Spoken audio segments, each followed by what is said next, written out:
Hey everybody, I'm Steve from GamersNexus.net, and I'm joined by Warren Spector, who previously worked at Origin. Now you're working on System Shock 3, is that right? Yeah, I just signed on with Other Side Entertainment, who was working on Underworld Ascendant, a spiritual successor to that game, and they got the rights to System Shock, and so I signed on. There's no way I'd pass up an opportunity to work on a new System Shock game, for crying out loud. Absolutely not. And what's sort of the state of progress on that? Where should people go looking to find out more? Uh, the state of progress is it's me alone in a room writing concept docs. So don't go looking just yet, but keep your ear to the ground, and we'll have stuff to talk about soon. Very cool. With Origin Systems, this was obviously one of, at least from our perspective in media, was one of the driving companies in the early day of games. Wing Commander came out of Origin, Ultima. You've worked with Chris Roberts, Richard Garriott. What was that time like working with that, the original team? Origin was an amazing place.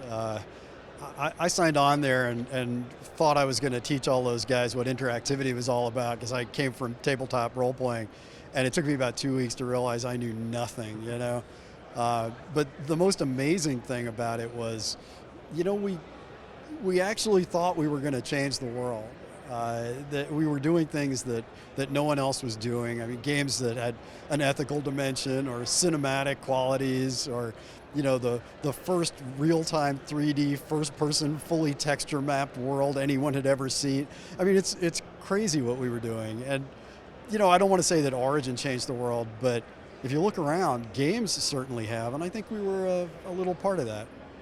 Well, it's I think you were saying earlier in your talk here at ECGC, one analyst was saying $100 billion industry now. Yeah, it's insane. I mean, if you had told me that we would be that big, I would have said you were nuts.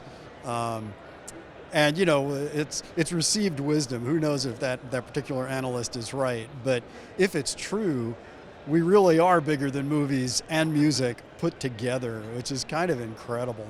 Yeah, it's crazy. And looking back at sort of the roots of Origin as we know it, with Ultima is one of the titles you worked on, right? I think I worked on more Ultimas than Richard Garriott did. I'm not sure. So what were some of the stories back then? What are some things you picked up along the way working on Ultima? Well, the biggest thing I learned was that games don't have to be about killing stuff. When I played Ultima 4, it was kind of mind-blowing. I mean, it was about virtue and what's right and wrong.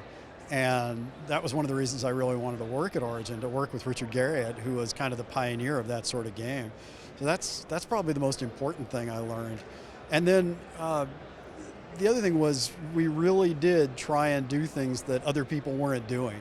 I've got a kind of a philosophy that we're still a medium in progress, and every game should have something that no one in the world's ever seen or done before. And that was never really expressed at Origin, but it was definitely part of our ethos. So it was a pretty amazing. I thought I was going to retire from the place and get the gold watch and everything, but that's not the way the game business works, unfortunately. Right. Yeah. Well, it was acquired by EA. Were you there during the acquisition? Yeah, I was there at Origin when EA acquired us. So you were employee 26. Yeah, I was the 26th employee of the company, which, sounds like, well, that's not so early, but we got up to, I think it was 350 people. So I was one of the old timers back then. What are some of the game mechanics or story elements that you feel were new when you guys were working on it? Well, I'll tell you a story. I was working on a game called, it was Ultima 6. It was called Ultima 6. And I was watching one of the testers play one day, and he was in a place in the game where you needed a magic spell to succeed, to keep going. And it was a place where there was a portcullis between you and a lever that would open the portcullis. So he came up on one side, and he didn't have the spell necessary, the telekinesis spell, to flip the lever. So I was sitting there going, you're screwed, buddy. You're not making any progress now. And what he did was, he had a character in his party named Sherry the Mouse. and the portcullis was simulated, and I use the term very lightly.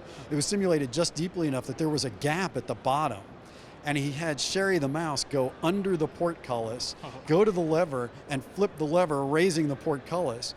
And that was a solution to a problem that Richard and I didn't plan.